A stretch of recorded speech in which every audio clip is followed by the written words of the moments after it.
R. Kelly condamné par la justice pour production de pédopornographie. Jeudi 23 février, R. Kelly a de nouveau été condamné par la justice américaine. Le chanteur de 56 ans, déjà condamné à 30 ans de réclusion criminelle pour crimes sexuels, a été reconnu coupable de production de pédopornographie et condamné à 20 ans de prison. En juillet 2017, le voile se levait pour la toute première fois sur les sombres actions de R. Kelly.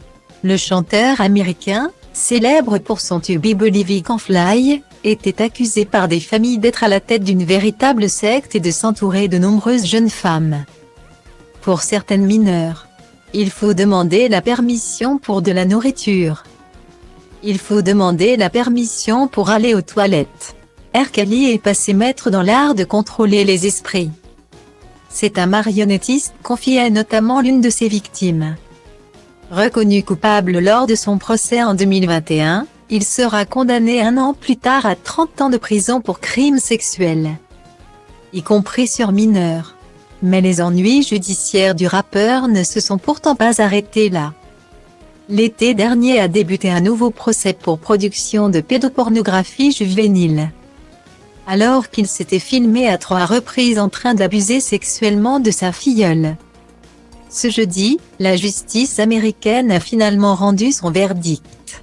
De nouveau reconnu coupable, R. Kelly a été condamné à une nouvelle peine de 20 ans de réclusion criminelle.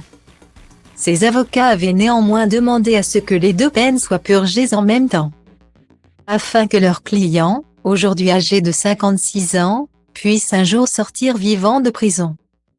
Il y a peu de chances qu'il récidive à 80 ans passés. La majorité de ces crimes ont été commis il y a un demi-siècle, ont-ils notamment avancé. À l'inverse, le bureau du procureur a insisté sur le manque de remords du rappeur pour demander une peine cumulable, qu'il aurait donc laissé plus de 50 ans derrière les barreaux.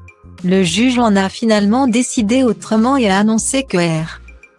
Kelly verrait 19 des 20 années de sa peine purgées en simultané de sa première sentence. Il ne devrait donc au total passer que 31 ans derrière les barreaux.